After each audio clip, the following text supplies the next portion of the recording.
Bagaimana, sudah selesai? Baik, tolong diperhatikan sambil kita bahas juga ya. Tadi kan soalnya ini, rangkaiannya ini diminta untuk menyelesaikan membuat seperti ini ya, tapi menggunakan transformasi sumber. Apakah bisa? Ya tentunya bisa, karena ini di sini rangkaiannya tidak ada sumber tegangan dependen ataupun sumber arus dependen. Nah, caranya bagaimana nih di slide berikutnya ya. Jadi pertama ini soalnya. Nah, soalnya ini kan masih dalam time domain. Tentunya yang harus kalian lakukan pertama kali adalah menghitung atau mengubahnya menjadi rangkaian dalam frekuensi domain. Jadi ini di sini ya, ini ada ini ubah menjadi frekuensi domain. Caranya kalian sudah tahu ya, bahwa frekuensi domain berarti nanti kalian membuatnya dalam polar ataupun dalam kompleks ya. Ini masih sama persis, hanya saja ini 360 cos 160 T menjadi ini, 200 ini R menjadi ZR, kemudian ini jadi ZC, yang ini Z apa tadi? ZL ya. Nah, kalau sudah seperti ini, lalu apa yang kita lakukan? Karena transformasi sumber, maka kalian harus selalu mengubah. Lihat ini di sini ada, kalian lihat di sini, ini ada, nah ini ya. Nah, di sini ada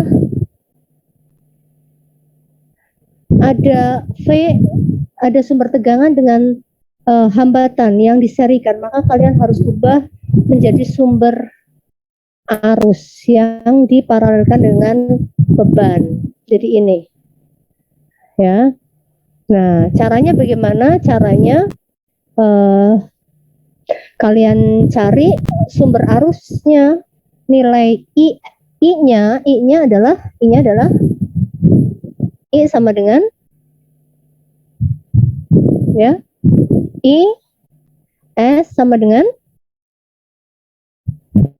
apa? V kalikan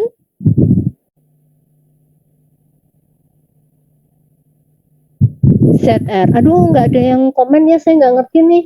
Padahal pada ngapain sih ya?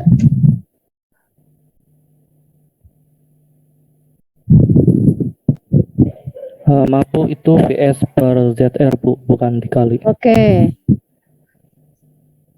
Itu VS per ZR. Berapa VS per ZR? VS-nya adalah 36. Saya terus terang kayaknya mikir-mikir ya, semester depan kalau suruh ngajar kelas yang ini, kelas apa, kelas A ya, agak mikir-mikir ya nanti. Pasif.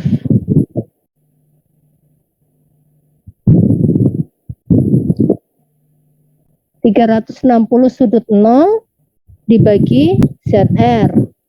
ZR itu adalah 200. 200 itu 200 sudut 0.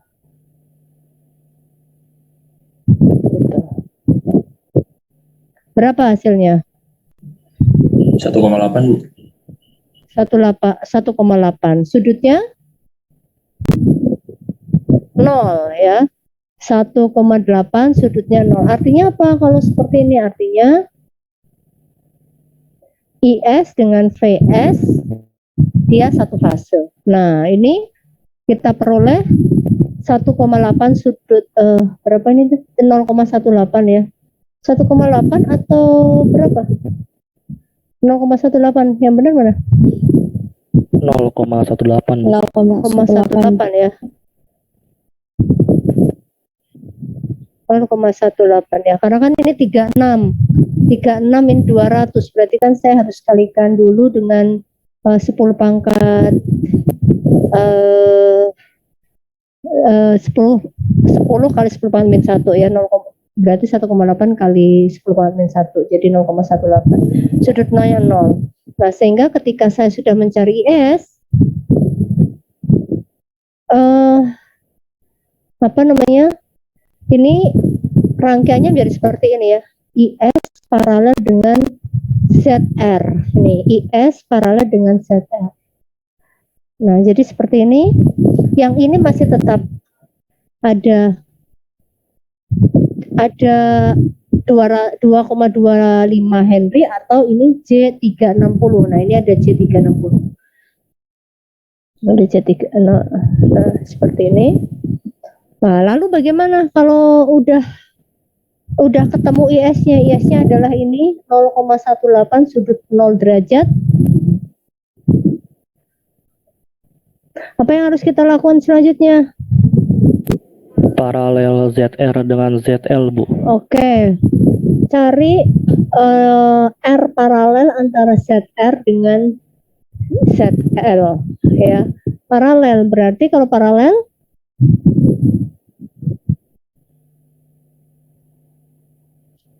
berarti tadi apa? ZR paralel dengan ZL. Sebenarnya tadi udah dicari ya yang gitu kan. Sama dengan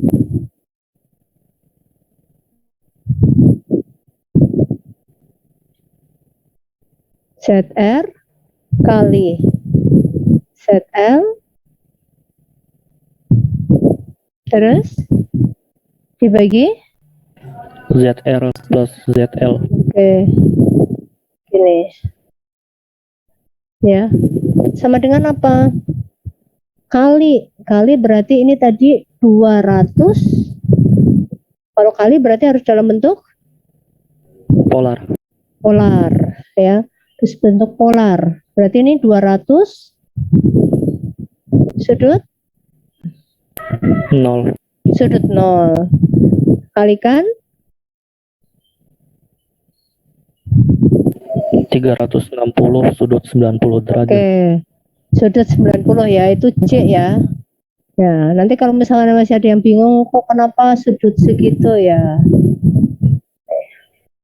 0. Terus yang ini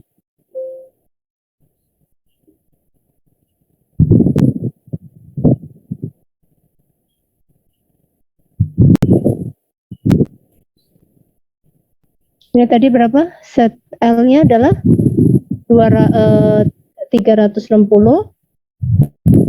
Sudutnya 90. 90. Nah, kemudian yang ini jumlah ya. Jumlah kan berarti ini jumlah dengan ini. Ya kan? Atau dalam bentuk, kalau jumlah berarti dalam bentuk apa? Kompleks.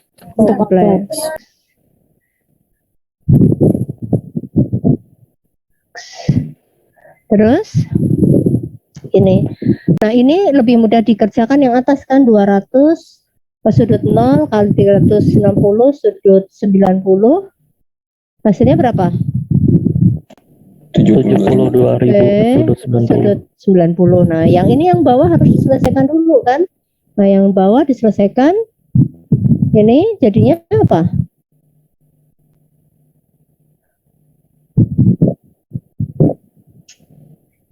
Ini adalah kalau mengubah ini menjadi, kita harus ubah dulu menjadi apa?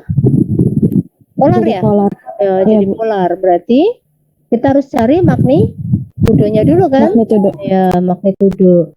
Kamu ingat kalau cari magnitudo ini berarti ini dikalikan dengan kompleks ini kayak gini. Magnitudo itu magnitudo simbolnya adalah ini. Mana tadi? Simbolnya apa? Ada yang tahu simbolnya apa? Mutlak. Ya, ini saya lagi nyari mutlak. Simbolnya adalah mutlak. Mutlaknya ini ya. Ini saya mutlakan. Nah, seperti ini. Ini simbolnya ya. Ini kalau mau cari magnitudonya itu ini mutlak dari ini gini. Terus nanti dikalikan atau sudutnya adalah sudut Nggak apa-apa. arkes tangan B per A. B per A. arkes tangan B per A, berarti apa ini? 360 per 200. ya, per 200 gitu kan. Nah, sekarang nyari ini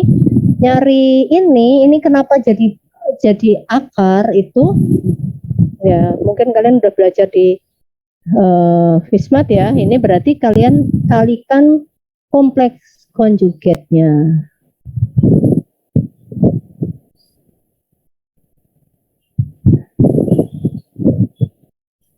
Gini ya. Nah, ini kalau misalkan kalian mengalihkan kompleks konjugat kayak gini, ini artinya ya 200 kali ya, ini kaliin masing-masing, nanti kan saling menghilangkannya, jadinya 200 kali 200 terus 300 plus 360 kali min 360, terus ini C kali C kan minus ya, sehingga nanti kalian akan dapatkan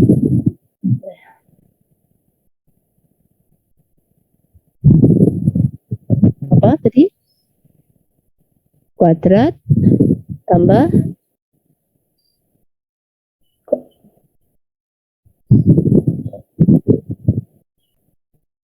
gitu. Berapa ini?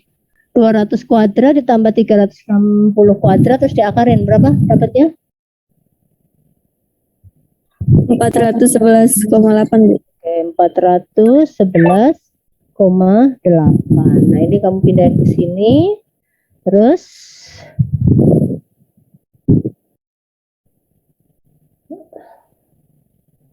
sudutnya arkes tangan ini 1,8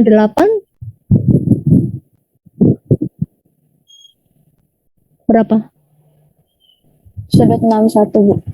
61. Gitu. Paham sampai sini? Ini benar-benar saya jelaskan basicnya ya. Kenapa ininya gitu. Paham sampai sini?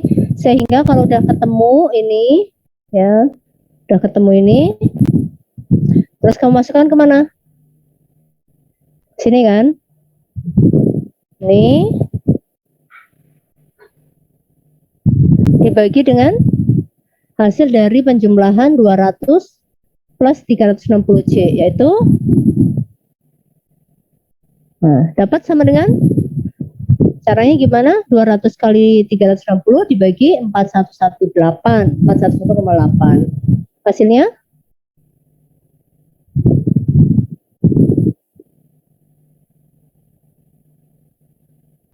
175 sudut 29.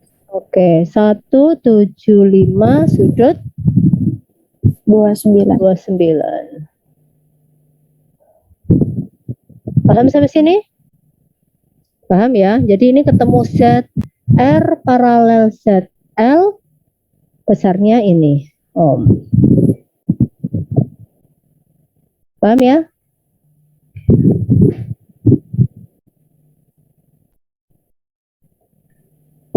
Ada yang mau tanya?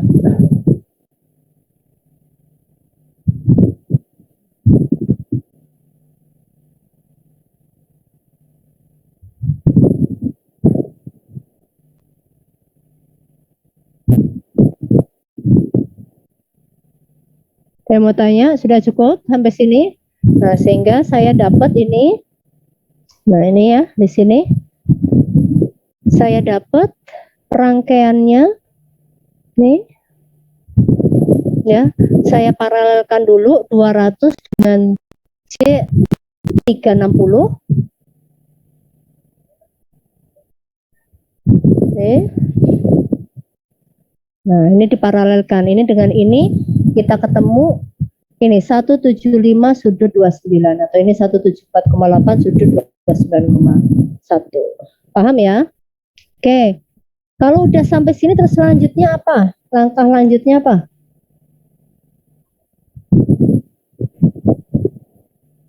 Lihat. Langkah selanjutnya apa? Diseriin kapasitor, Bu. Apakah langsung diserikan? Nggak bisa diserikan karena ini bentuknya masih dalam apa? Dalam sumber arus paralel dengan ZR paralel ZL. Maka ini ya, kalau kamu lihat di sini, ini kamu ubah lagi kemana? Ke sumber tegangan. Sumber tegangan. Jadi ini dirubah lagi ke sumber tegangan. Berarti ke sumber tegangan. Sumber tegangan berarti kamu cari apa? Cari VS lagi kan? Ya, VS. VS berarti 0, berapa? Di sini cari lagi VS aksen, katakan seperti itu sama dengan 0,18,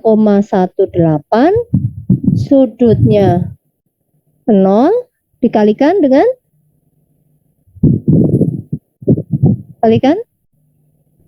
Pakai yang 174,8. Iya. Kalikan 174,8 atau 175 sudut 29. Jadi kamu cari lagi di sini. Saya harus cari lagi. Tadi VS aksen sama dengan berapa tadi? 0,18, sudutnya Sudut 0. sudut 0, terus dikalikan dengan 174,8 sudut 29. kalikan dengan itu.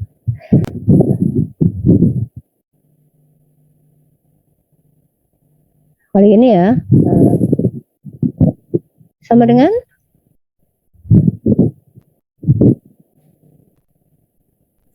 31,5 sudut Oke, 29. ini kali ini 31,5 ya, sudutnya 29. 29. Satuannya apa? Volt ya. Jadi saya cari lagi ini VS. Cari VS ini. Nah, gambarnya jadi ini saya ini dicari lagi VS-nya.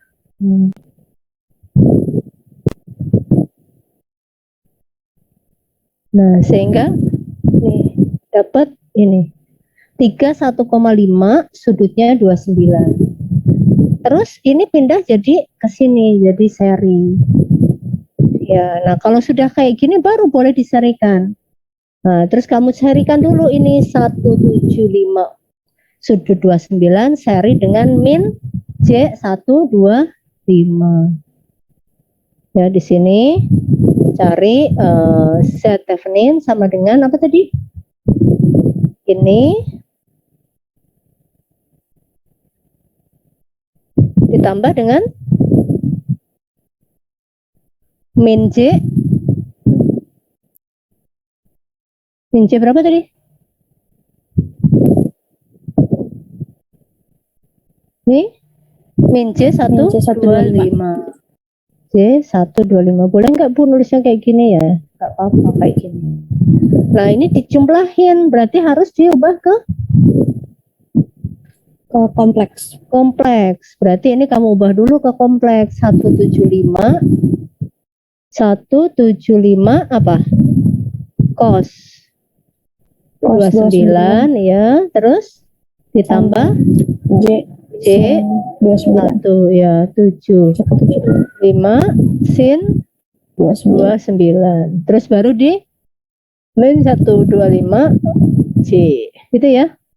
Nah, dapat berapa nih? 175 cos 29. Silahkan dicari.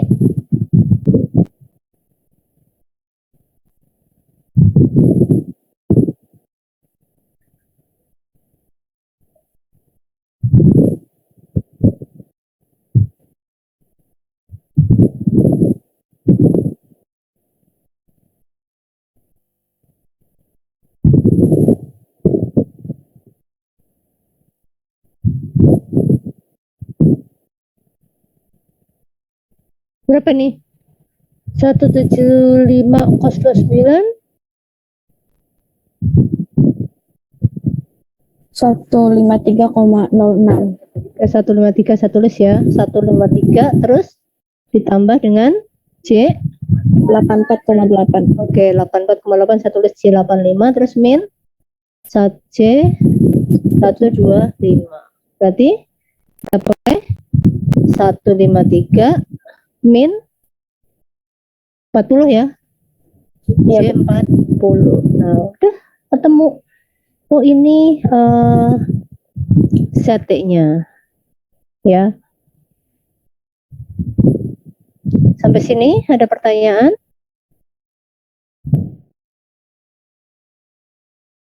Bu, boleh nggak dirubah karena ininya bentuknya ini, boleh nggak saya ubah ke mana? Ke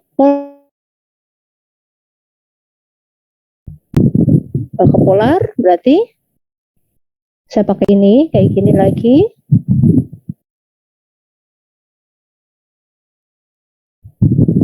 Satu 53 ini min 40, sudutnya adalah min 40 dibagi 153 sama dengan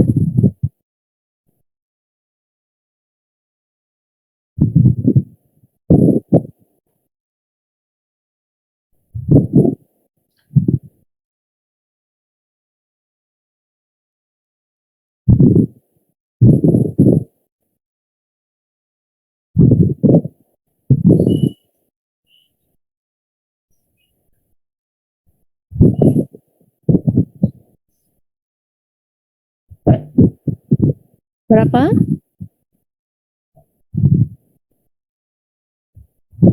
153 kuadrat tambah 40 kuadrat terus diakar.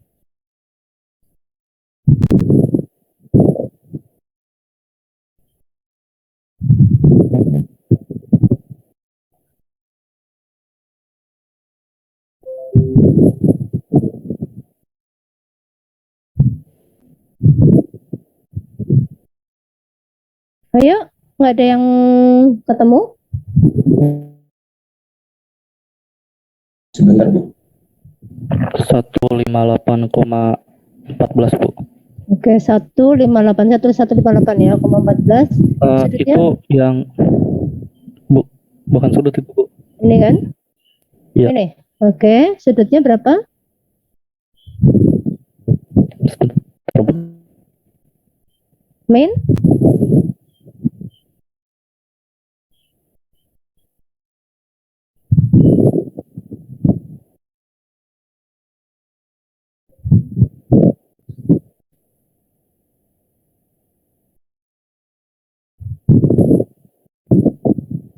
Berapa? 14,6 ya. Kamu kok menghitungnya lama banget ya? Min 14,6 ya. Ya. Sampai sini ada pertanyaan?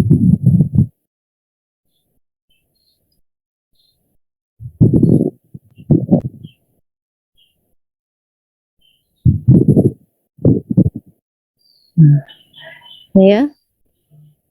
Jadi rangkaiannya seperti apa? Nah, rangkaiannya ya seperti ini.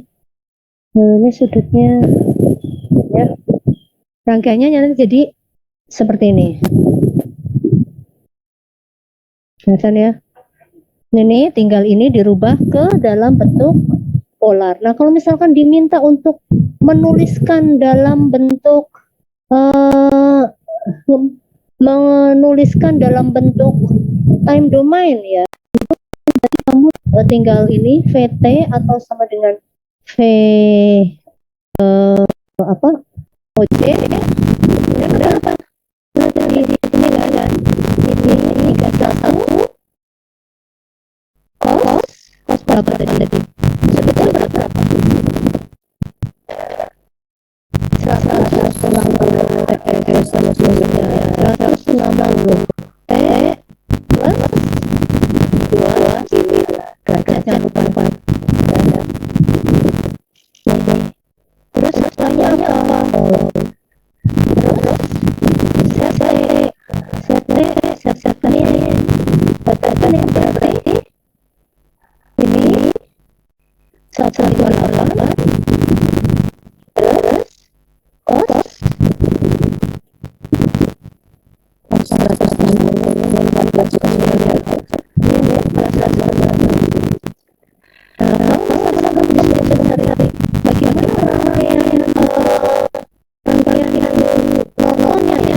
yang hitung ini ya. Nah, kamu mau nyari nomor boleh dikasih ya. Nomor kemudian apa? VT apa? PT per ZT sama dengan ambil yang dalam bentuk polar.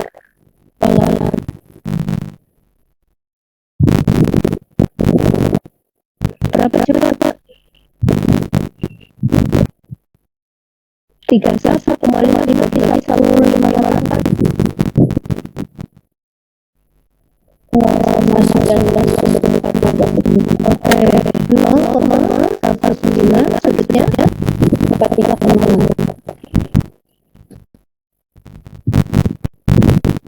berarti gimana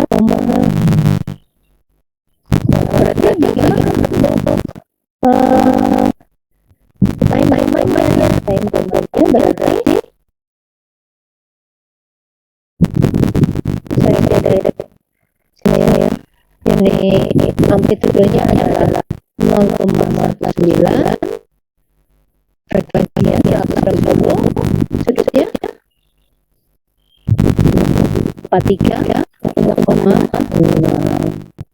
satuannya jangan lupa ditulis.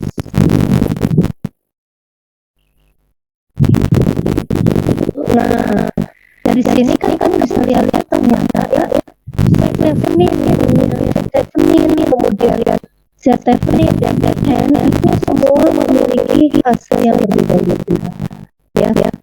Ininya amplitudenya berbeda juga, fasenya berbeda. Ini plus 29 dan plus 29 itu dari 0 ke sana, plus 29 min 1,4,6 itu berarti di bawah, harusnya plus 43,6 ke atas.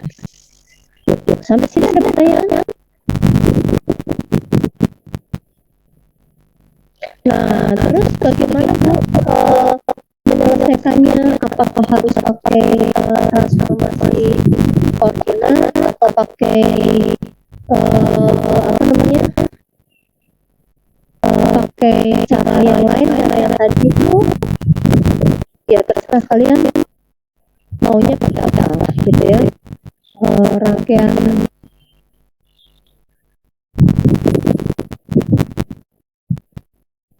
Norton, Saturn.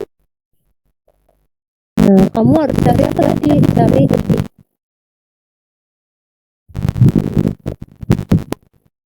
terus nanti rangkaiannya jadi seperti apa ya? Rangkaiannya jadi seperti ini ya. Ini ya, maksud saya ini dulu sebentar.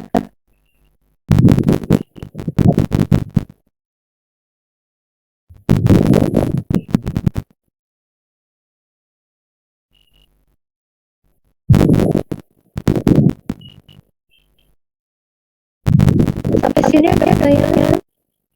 Sudah jelas ya? Jelas.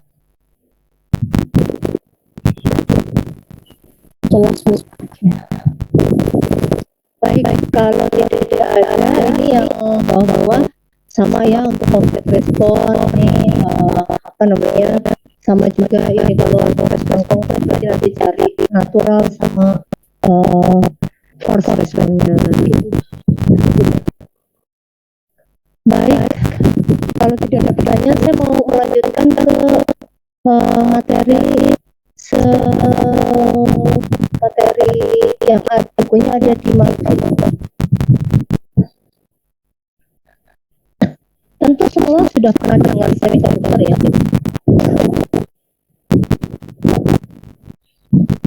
Semiconductor itu apa?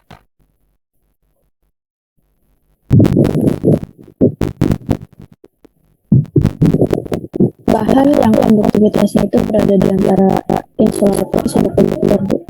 Oke. Terus yang lain?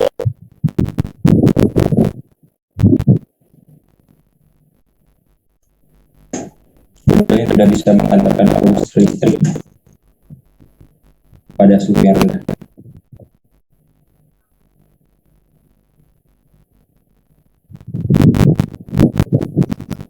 Bahan yang bisa mengantarkan arus listrik pada bahan yang tidak bisa mengantarkan arus listrik pada suhu yang rendah. suhu yang rendah. Oke, terus yang lain ada lagi?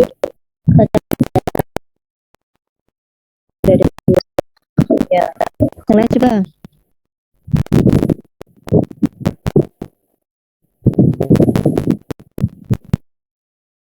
Ada lagi?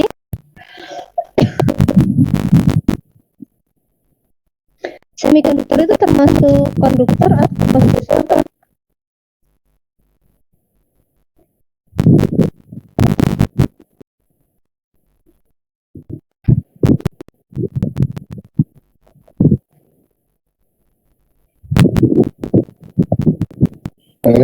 Setengah konduktor, setengah isolator.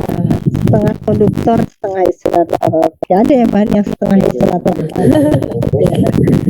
Oke. Terus yang lain berarti konduktor atau tidak? Ini berarti setengahnya konduktor, setengahnya isolator. Gitu dibanding ya. Oke, ada Kurang lebih gitu, Bu. ada lagi?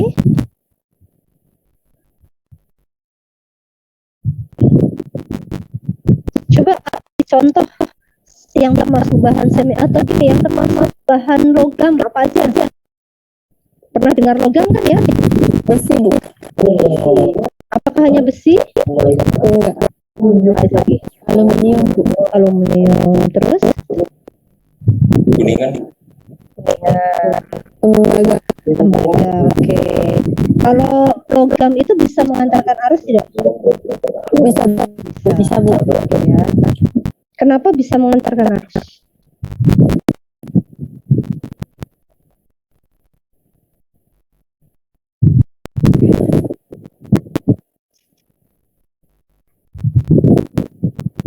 Karena konduktivitasnya besar, Bu.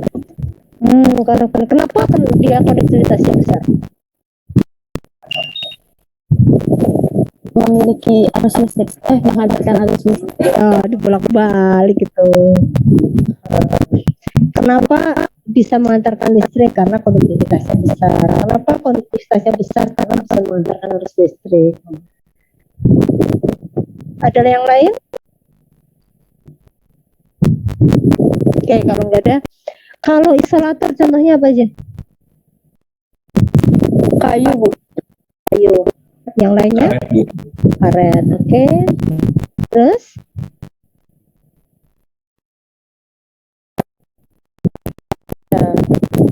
Oke. Pernah lihat ini? Saya yakin udah pernah lihat semua. Cuman biasanya kita ngeliatnya kan di tabel periodik. Tabel periodik itu di kimia ya. Seharusnya kalian masih ingat. Karena saya juga meskipun sudah berapa puluh tahun yang lalu, hampir 30 tahun lalu saya SMA ya. Kalian kan baru mungkin 2 tahun yang lalu ya lulus SMA. Itu pasti adalah ingat-ingat sedikit tentang tabel periodik. Kalau di kimia kan dulu suruh ngapalin ya pastinya ya. Suruh ngapalin dong, golongan 1, golongan 2, kemudian yang di tengah itu apa namanya?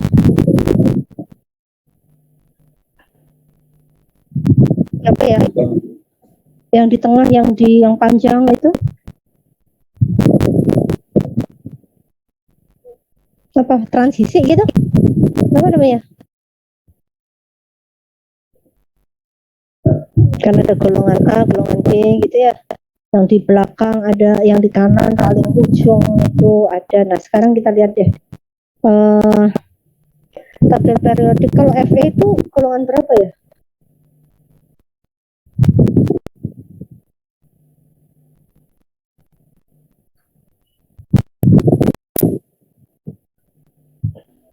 Coba semua lihat tabel periodik, saya coba downloadkan.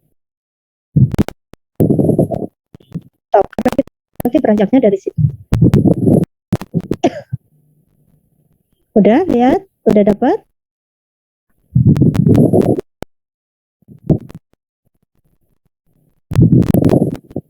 Saya lupa.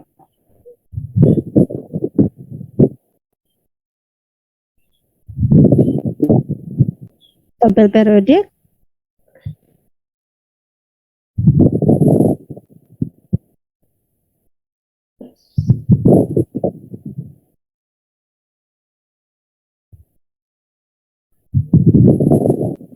Sudah ketemu belum?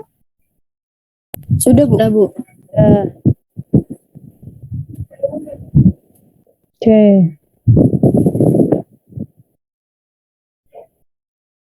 Nah, kalian lihat kira-kira yang masuk ke konduktor itu yang mana?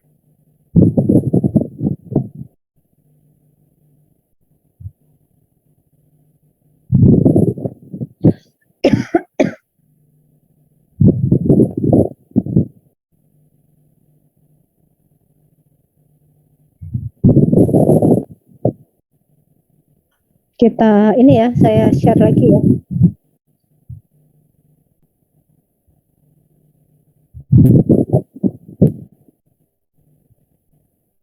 Nah, ini ya, tabel periode kan kayak gini kan? Nah, betul? Ini mungkin agak burung ya, karena tadi saya copy ini di googling. Di setiap ini kan dia punya nomor atom ya, ya enggak? 1, 3, 11 gitu kan? Ini kalau ini di sini ada mana? Contohnya ini. Tadi kan dia menyebutkan kuprum. Ya. Cu. Nah, Cu atau Au. Nomor atomnya 29.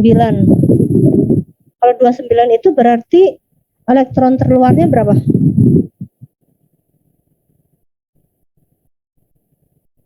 Masih ingat nggak kombinasi elektron di kulit atom? 2, habis itu 8, 2, 8, habis itu 18, berarti 10 tambah 18 berapa? 28. Terus kulit terluarnya berarti berapa? 1.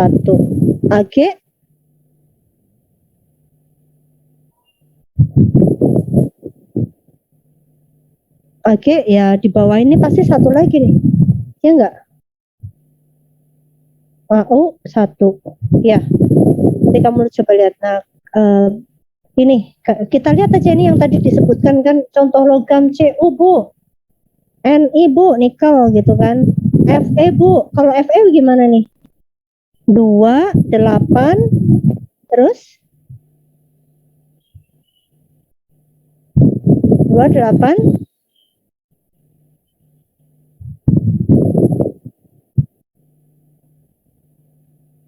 terus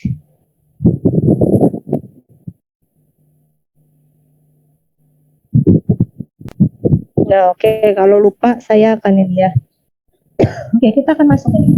Nah, tadi saya sudah menanyakan ke kalian apa namanya, ada semikonduktor, ada logam, ada isolator. Sebenarnya ada superkonduktor, ya kan? Superkonduktor itu bahan yang memiliki conductivity yang sangat tinggi. Nah, tapi pada dasarnya dilihat dari sifat kelistrikannya, material itu dibagi menjadi 3, yaitu konduktor, semikonduktor, dan isolator. Nah, pengelompokan ini tentu berdasarkan tahanan jenis, atau tahanan jenis itu rho ya, hamba jenis. Nah, hamba jenis tentu yang paling besar hamba jenisnya adalah isolator, yaitu 10⁵ sampai 10⁷. Contohnya apa? Ini ada, ya tadi sudah disebutkan, ada karet, ada kayu, ada gelas, ada quartz. Kemudian yang paling mudah mengantarkan panas atau arus listrik adalah logam dan semi logam. Nilainya tahanan jenis sangat rendah, yaitu 10⁸ sampai 10⁵, atau konduktivitasnya paling tinggi. Konduktivitas itu resiprokal terhadap resistivity, ya, berbanding terbalik. Materialnya apa ya? Ini yang tadi disebutkan, silver, copper, ada emas, ada aluminium, ada tungsten, ada platinum, ada lead, ya, macam-macam. Ya, semakin tinggi nilai konduktivitasnya, maka dia semakin bagus mengantarkan arus listrik. Ya. Ada dari bahan semikonduktor. Semikonduktor itu bahan yang tadi bilang setengah konduktor, setengah isolator. kapan jenisnya antara selawat dan konduktor antara seperti ini. Terus kenapa semikonduktor itu bisa memiliki semikonduktor, berarti dia bisa bersifat sebagai konduktor. Kenapa bisa seperti itu? Ya, karena ini mungkin nanti saya akan jelaskan nanti. Karena kalau misalkan dari teori atom, nah ini kan kayak gini. Atom itu terdiri dari inti atom dan elektron. Inti atom itu ada proton dan neutron, gitu ya. Dimana elektron dan proton ini memiliki muatan yang sama, tapi beda jenis saja. Nah, menurut elektron itu kan mengelilingi inti atom pada orbitnya masing-masing, pada kulit masing-masing, ada berapa L, M, N, dan seterusnya. Itu tiap kulit itu memiliki energi yang berbeda-beda. Ada energi kulit, energi di kulit L, M, N, dan seterusnya. Nah, nanti hasilnya kan masing-masing itu yang min 13 per L kuadrat gitu ya, per Rn kuadrat ya. Nah itu masing-masing energi atau energi di masing-masing kulit itu akan berbeda-beda ya. Ketika ada energi yang dari luar ya, ada cahaya atau ada panas, maka akan ada tambahan energi yang menyebabkan yang akan pindah ke yang lebih luar.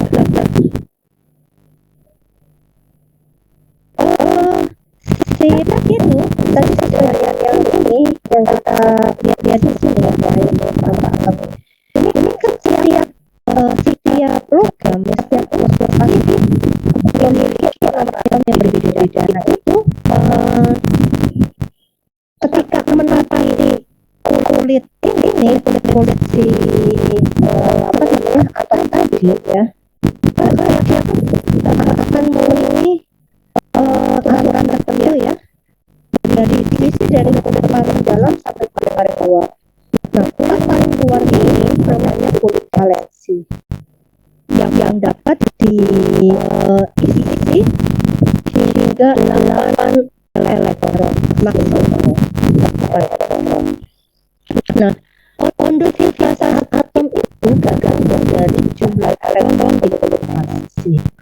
Misalkan elektron di kulit valensinya 8, maka nilainya adalah 8 eV. Elektron valensinya 1, berarti 8 elektron valensi.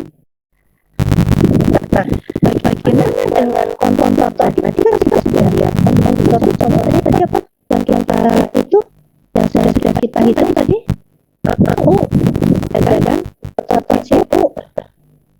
Berapa elektron di kulit terluar? Tadi ada yang 1 kan? Dan ini kan salah satu itu. Kita hitung saja yang ini 29 kali Cu AG angkung ini dia kulit terluarnya ada salah satu. Berarti mas-masnya pernah kemana? Mas-masnya dia ke satu elektron valensi. Dan nikel ini nanti nggak satu. Kalian bisa serengkan ini ya, serengkan. Nah, lalu gimana kalau isolator itu apa ya?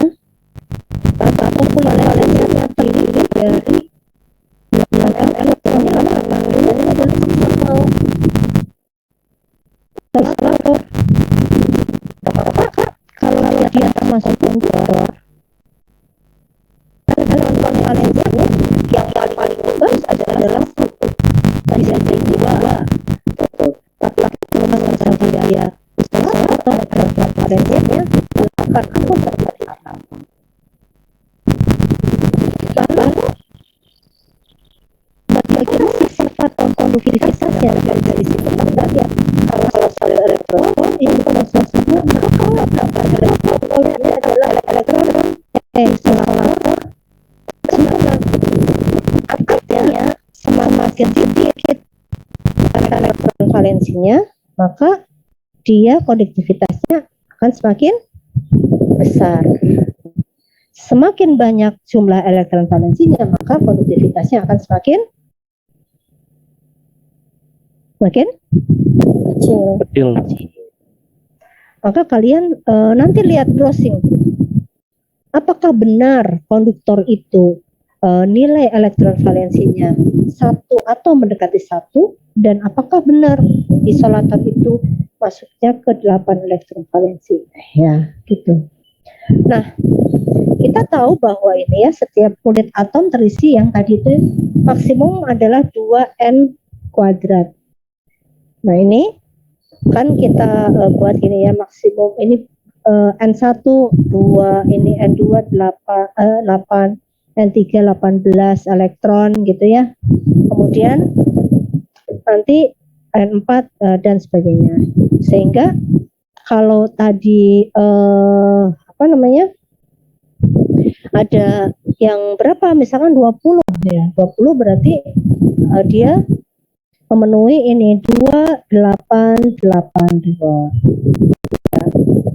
Itu kan ya.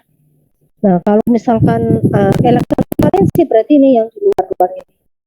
Nah, kalau seperti ini satu, ini satu, ini satu, ini satu, berarti ini termasuk ke logam yang bagus. Ini 2, ya ini masih logam, tapi konduktivitasnya akan lebih tinggi yang satu ini. Gitu. Nah, sekarang kita lihat bagaimana dengan apa namanya, semikonduktor. Nah, contoh dari semikonduktor itu adalah semikonduktor, atom semikonduktor murni itu adalah germanium. Nah, germanium itu dia punya nomor atom 32.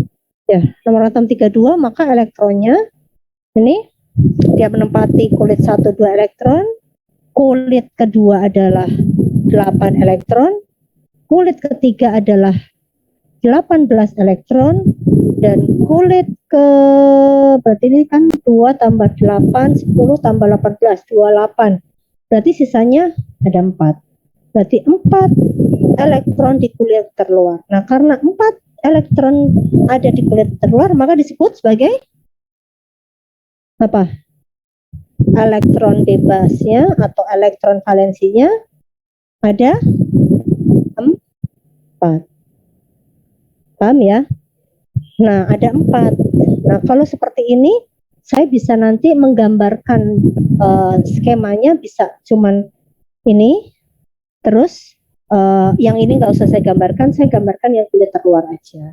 Ada 4 elektron valensi. Nah, 4 elektron valensi, apakah dia termasuk konduktor?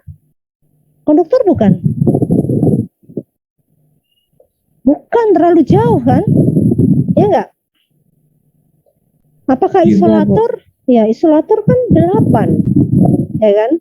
Berarti dia secara elektron valensinya itu di tengah-tengah antara semikonduktor dan isolator. Nah, yang lain bagaimana? Yang lain adalah silikon. Silikon ini punya nomor atom 14. 14 berarti ini orbit pertama 2, orbit kedua adalah 8, dan orbit terluar adalah 4. Atau saya buat gambarnya jadi seperti ini. Ya, tuh buat sama seperti yang tadi. Dia memiliki 4 elektron valensi. Nah, elektron valensi tadi artinya sebagai elektron bebas ya.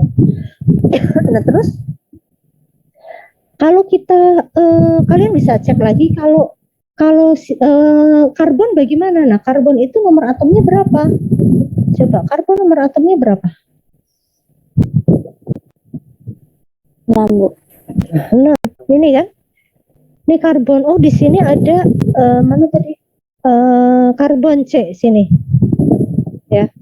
Oh, ini ada C, S, I, G, E, S, N, P, P, F, ya. Pasti ini nanti punya elektron terluar atau elektron valensi yang sama, yaitu 4. Ya, di sini 4. Oke. Nah, berarti nanti akan sama. Paham sampai sini? Oh, berarti kita harus simpulkan bahwa silikon, germanium, karbon semua memiliki elektron valensi 4. Oh, itu berarti semikonduktor.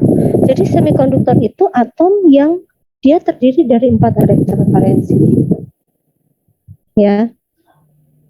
Nah, yang termasuk semikonduktor tadi yang sudah kita bahas ada karbon, silikon, germanium. Apakah hanya itu? Nanti kita lihat lagi. Nah, kalau kita lihat ini tadi apa namanya? Tadi ya. Ini tadi karbon, ini tadi silikon. Nah, untuk bahan-bahan ini disebut semikonduktor alami ya atau intrinsik gitu. Karena dia memang memiliki 4 elektron valensi gitu. Nah, sekarang apakah ada yang lain? Ada beberapa semikonduktor yang merupakan perpaduan dari 2 material atau lebih atau 2 unsur atau lebih. Ini ada kalau ini kan silikon, germanium jelas. Ini ada indium antimonit, ada indium arsenid, ada gallium arsenid, ada gallium fosforid, ada cadmium sulfide, ada zinc sulfide, ada zinc oxide, silikon carbide, ada lead sulfide, ada lead telluride, dan lain-lain. Ini merupakan paduan. Paduan ini berarti memadukan ya, membuat disintesa. Nah, ini salah satu yang tertarik, misalkan ada yang tertarik untuk belajar semikonduktor, itu bisa dengan Pak Iwan. Pak Iwan itu sintesa material ZNO, ini untuk semikonduktor. Nah, apa sih pentingnya semikonduktor? Semikonduktor itu kalian harus tahu bahwa alat-alat elektronik yang kita pakai, alat elektronik, komponen elektronik ya, misalkan kita punya HP, misalkan kita punya laptop, nah itu di dalamnya itu tidak lagi pakai konduktor, tapi pakai semikonduktor. Ya, pakai semikonduktor. Maka pemanfaatan semikonduktor, aplikasi semikonduktor untuk perangkat elektronik itu makin hari makin banyak dan dituntut untuk membuat material semikonduktor yang semakin bagus nilai konduktansinya, ya. Nah,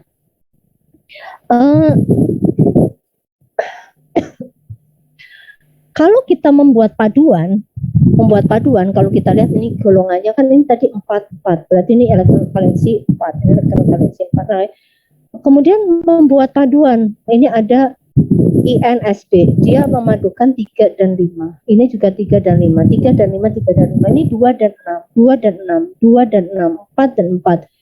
Kemudian 4 dan 6, 4 dan 6, dan seterusnya. Tujuannya apa? Nanti kita akan bahas.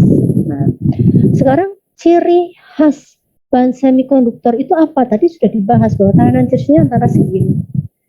Nah, kemudian tahanan jenisnya itu menurun dengan kenaikan suhu. Nah, ini yang menjadi favorit ya. Kalau kalian pegang HP, kalian punya laptop, itu kan ketika dia dihubungkan dengan sumber tegangan, ya lama-lama kan akan menimbulkan panas. Kamu pegang kan, setiap laptop pasti kan ada blowernya gitu ya. HP itu lama-lama juga panas. Itu kalau kita pakai semikonduktor, ya semikonduktor itu punya kecenderungan bahwa dia atau hambat jenisnya itu berbanding terbalik dengan kenaikan suhu dan eksponensial, atau ini rho T sama dengan rho 0 eksponen min beta per T. T itu suhu ya, suhu sewaktu-waktu. Tapi kalau tahanan jenis logam ini akan berbanding lurus. Rho T sama dengan rho T0 kali 1 plus alfa T min 273. Jadi kalau kita lihat bentuk grafiknya juga akan berbeda. Nah, yang tadi sempat saya skip tadi itu bentuk grafiknya seperti itu. Kemudian semikonduktor itu kenapa dia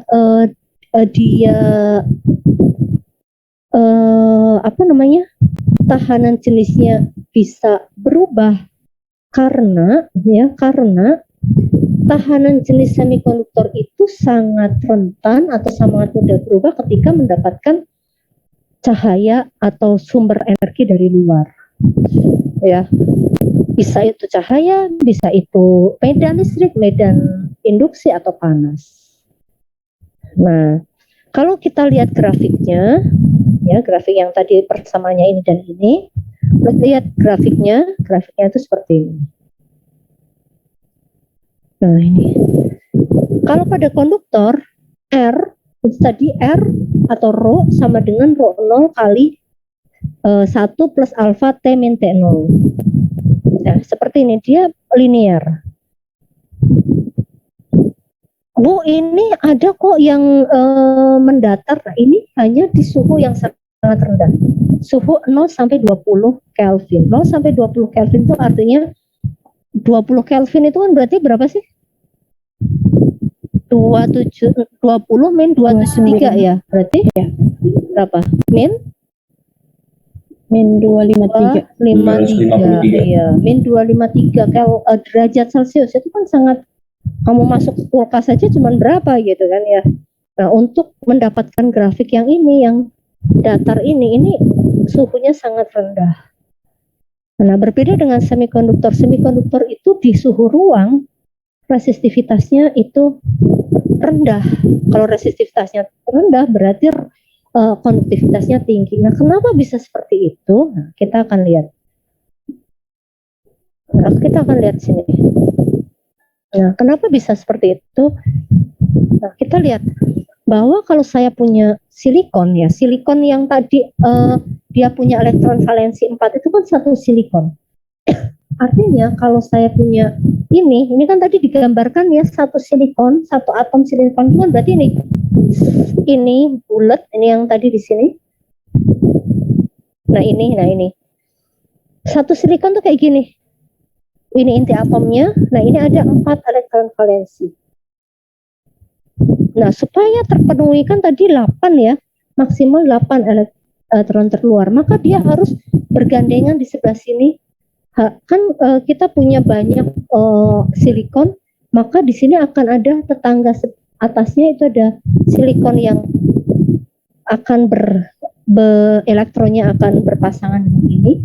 Jadi ini ada 1, 2, kemudian di sebelah sini ada atom lagi, ini ada negatif-negatif, di sini ada atom lagi negatif-negatif, sebelah sini ada atom negatif silikon lagi, sehingga satu silikon ini akan bekerja sama dengan 4 atom silikon di sebelah-sebelahnya. Supaya apa? Supaya ini penuh ya. Kulit terluarnya jadi ada 1, 2, 3, 4 tambah lagi 1, 2, 3, 4 jadi 8. Sehingga jadi stabil, jadi membentuk ikatan kovalen jadi seperti ini. Ya, ini ada 8 elektron 4 elektron terluar, kemudian masing-masing menggandeng teman sebelahnya dapat ya, atau ini. Nah, ini membentuk suatu kristal. Kristalnya berbentuk seperti ini. Nah, ini dalam dalam bentuk yang lebih sederhananya dibuat seperti ini ya. Satu silikon akan bergandengan di satu silikon bergandengan dengan 4 silikon di sebelah-sebelahnya. Ini ikatannya kovalen. Satu silikon bersama 4 silikon di sebelahnya akan membuat struktur kristal ya. Kristal berstruktur intan ya, membentuk suatu ikatan yang tetrahedron ya, ini berstruktur kristal kovalen. Nah, ini nanti akan dipelajari lebih lanjut di pendahuluan fisika zat padat. Nah, terus udah ini bentuknya seperti ini. Nah, tapi ya ini si ikatan kovalen tadi, karena si silikon tadi memiliki ini kan, tadi kan punya elektron di pita valensi, di pita terluar, di kulit terluar. Nah, elektron di kulit terluar itu memiliki energi yang namanya EV atau pita energi ya. Ini kan tadi banyak elektron. Dan ini punya energi di di kulit valensi, namanya EV.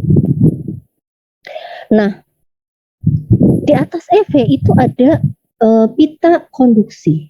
Nah, untuk atom-atom semikonduktor, karakteristiknya adalah bahwa antara elektron valensi dengan atau pita valensi dengan pita konduksi itu ada celah. Ada celah, namanya band gap ya, namanya celah energi. Nah, celah energi ini khusus pada semikonduktor ini ada celah tapi sempit.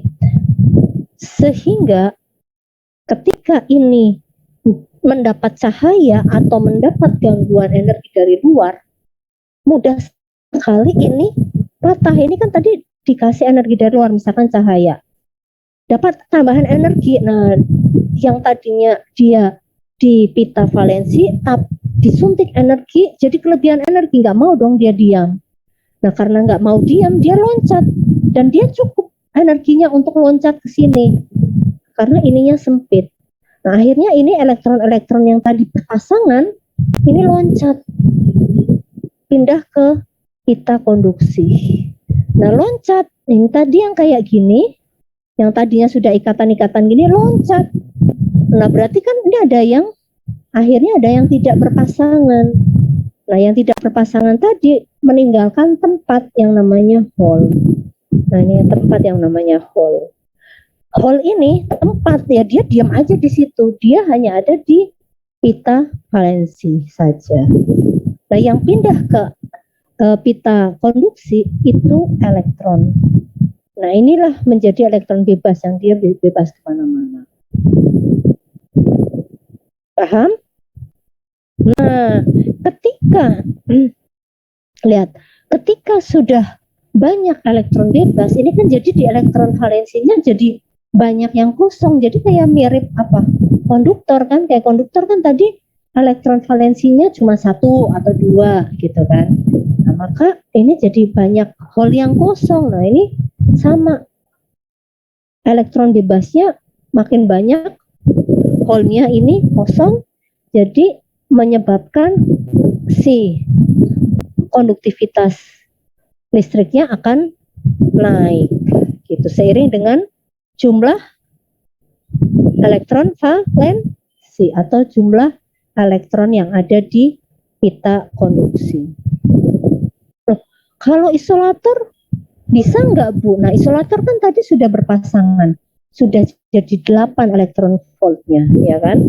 Terus kalau dapat tambahan, misalnya dipanaskan, ya dia dapat tambahan energi, tapi celahnya ini kalau semikonduktor celahnya ada celah tapi sempit. Kalau konduktor itu tidak ada celah, dia nempel. Tapi kalau isolator celahnya sangat lebar sehingga ini tidak bisa loncat ke sini. Itu energi gapnya ya. Sampai sini ada pertanyaan?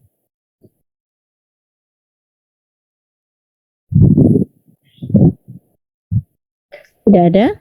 Jadi paham ya kenapa tadi berubah konduktivitasnya ya? Asal ceritanya dari mana?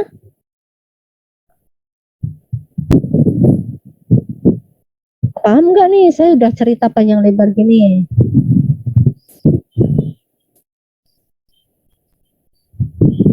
Halo? Tahu. Seperti itu.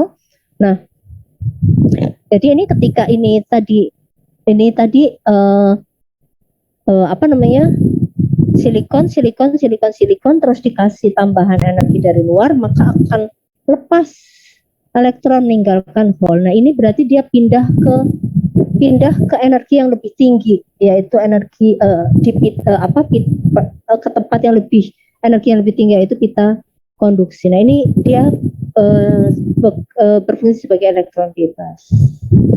Kenapa bisa gitu ya? Ini tadi pakai thermal energi misalkan.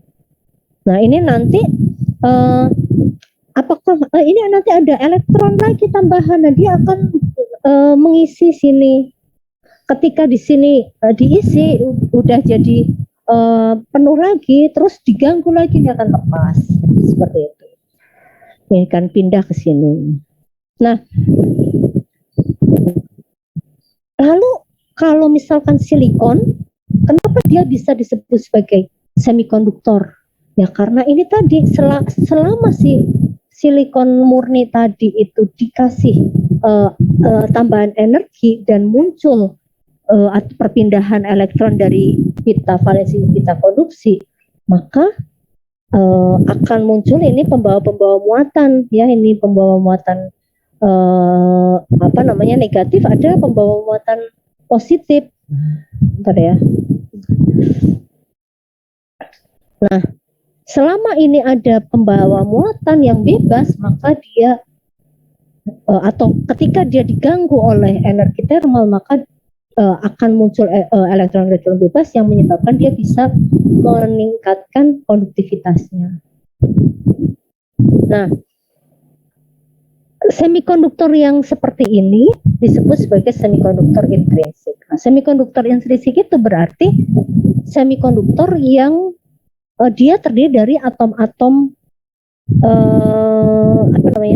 unsur yang sama, misalkan silikon dengan silikon, germanium dengan germanium. Tidak ada atom yang lain atau tidak ada unsur yang lain. Ya. Nah, jadi kalau misalkan ini ada silikon, nah dia bergabung gini menjadi semikonduktor intrinsik. Dia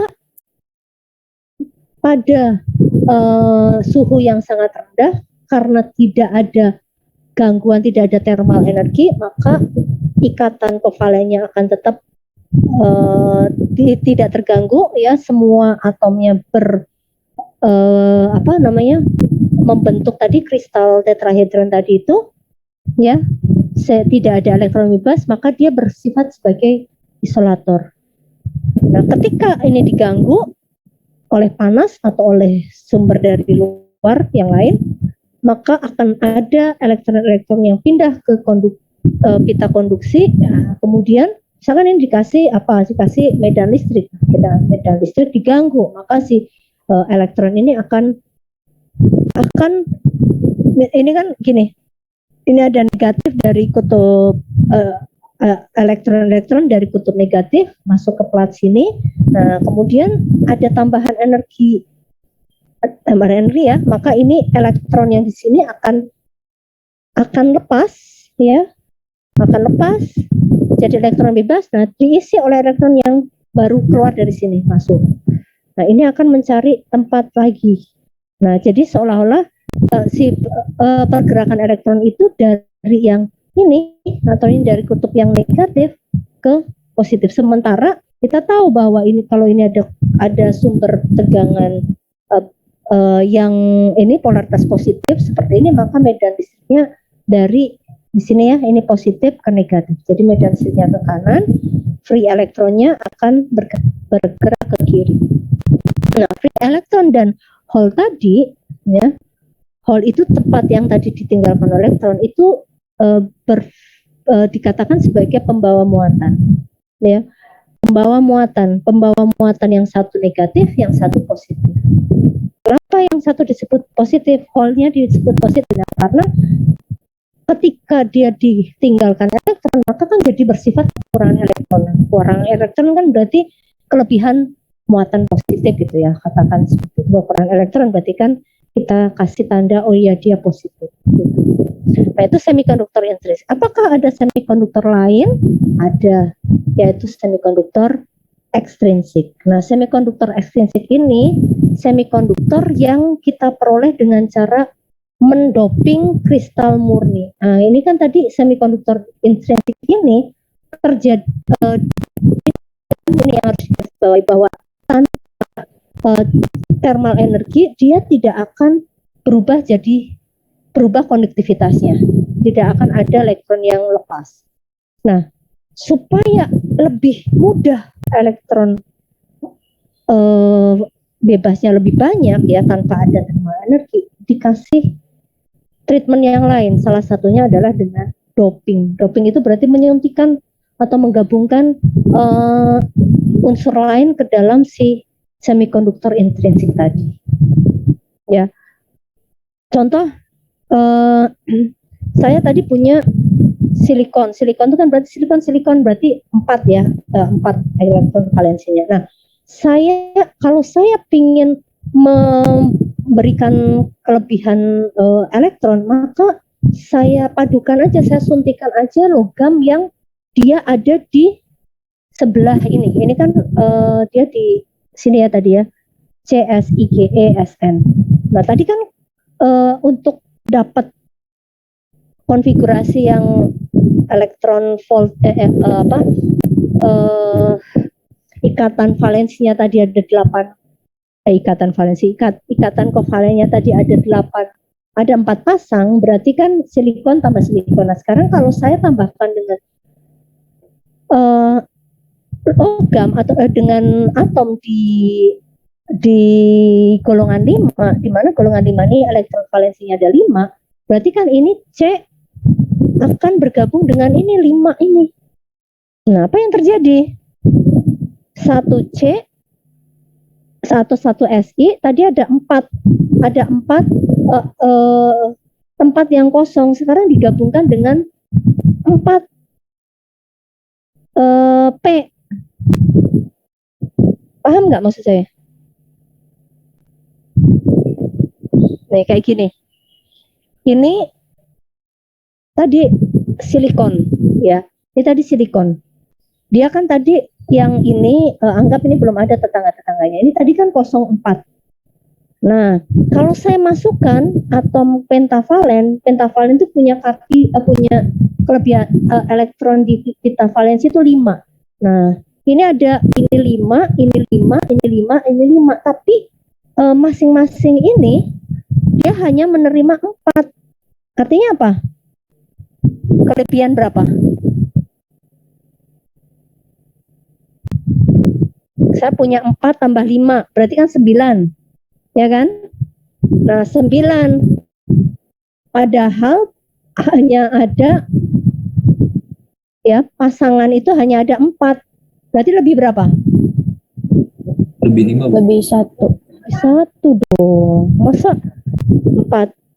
Ya, ini untuk 1 ini dia lebih 1. Ya kan? Ini dengan ini lebih berapa? 1. Ya enggak? Ya kan gini. Dia kan ini kan dia ini si silikonnya. Nah, ini adalah si misalkan tadi kita pakai apa nih? Misalkan kita pakai P atau pakai AS atau pakai SB ya. Nah, si SB-nya itu ini isinya 5. Nah, gitu. Jadi dia menyumbang 4 sisa 1. Jadi ini kan baru 1 ini aja. Nah, sebelah sini kan belum, sebelah sini belum. Jadi belum dikasih energi thermal aja sudah kelebihan elektron, ya kan? Sudah kelebihan elektron. Nah, ini elektronnya. Elektron B ini elektron yang nggak punya pasangan, elektron yang ada di pita konduksi. Nah, ini sebagai elektron bebas. Nah, jumlah elektron bebas ini sangat banyak karena kan ini kan kita meninjaunya hanya 1 atom aja, padahal kan atomnya banyak banget. Jadi ini banyak. Hole-nya ada nggak? Nah, hole-nya kan ini malah terisi penuh gitu. Jadi elektron bebasnya ini jauh lebih besar daripada hole. Maka elektron bebas disebut pembawa muatan mayoritas, hole-nya sebagai minoritas. Nah, semikonduktor yang kelebihan N ini yang diperoleh dengan cara mendoping atom tadi itu Si atau apa atau Ge germanium dengan atom pentavalen atau atom yang di golongan lebih besar dari 4 akan menyebabkan ini banyak elektron bebas. Nah, ini namanya semikonduktor ekstrinsik. Ekstrinsik itu tadi karena ada dopannya ya, karena didoping.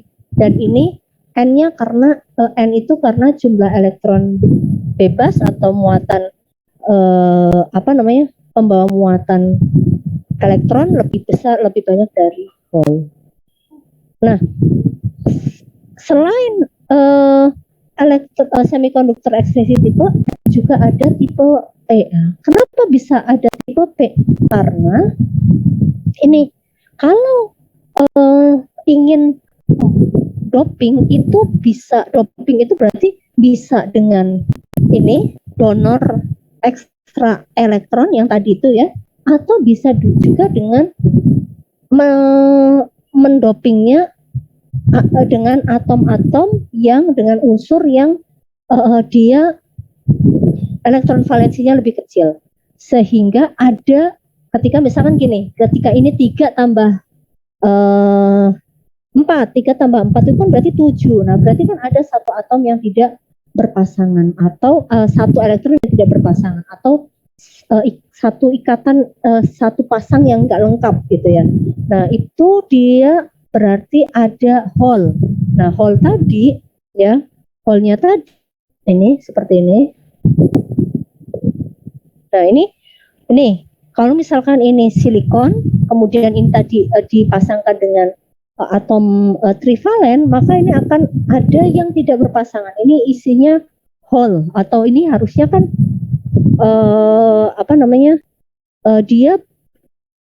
dia siap menerima elektron bebas jika ada. Nah, ini kalau seperti ini ya, seperti ini berarti menyediakan si donornya itu atau si dopannya itu dia menyediakan tempat atau hole untuk elektron bebas ya. Nah, ini berfungsi sebagai atom akseptor ya.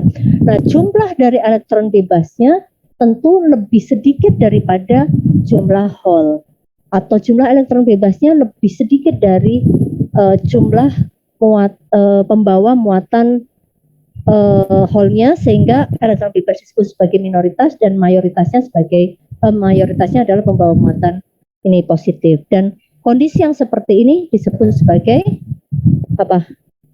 Semikonduktor ekstrinsik tipe P. Oke, sampai sini. Jadi kalian sudah tahu bahwa semikonduktor itu ada intrinsik dan ekstrinsik. Intrinsik itu berarti apa? Semikonduktor murni. Ya, semikonduktor murni itu dia hanya berfungsi atau dia bekerja sebagai atau dia akan bersifat konduktor. Kenapa? Karena ada energi termal dari luar yang menyebabkan lepasnya ikatan kovalen ya. Kemudian elektronnya pindah dari elektron kulit valensi ke konduksi ya, ke pita konduksi. Seperti itu ya. Nah, kalau tidak ada energi tambahan, maka dia tetap sebagai isolator. Ya, adanya elektron valensi tadi atau adanya elektron-elektron bebas tadi membuat konduktivitasnya menjadi lebih tinggi ya dari kondisi sebelumnya. Nah, kemudian untuk meningkatkan konduktivitas tanpa memberi energi termal, maka digunakan doping, ya kan? Nah, kalau sudah didoping, maka disebut sebagai semikonduktor ekstrinsik. Nah, jenis dopingnya itu nanti ada yang memberikan kelebihan elektron kalau atom-atomnya atau kalau unsurnya berasal dari golongan yang lebih besar atau lebih kanan kan, golongan 5, golongan 6. Nah, kalau itu nanti akan menyebabkan semikonduktor ekstrinsik tipe N atau mayoritasnya adalah elektron, dan kalau dia didoping dengan unsur yang elektron valensinya lebih kecil, maka akan menjadi semikonduktor ekstrinsik tipe P, di mana pembawa mayoritasnya adalah hole. Baik, sampai sini ada pertanyaan? Cukup? Baik, terima kasih atas perhatiannya. Kalau tidak ada pertanyaan, saya tutup kuliah sore hari ini. Selamat sore. Wassalamualaikum warahmatullahi wabarakatuh. Waalaikumsalam warahmatullahi wabarakatuh.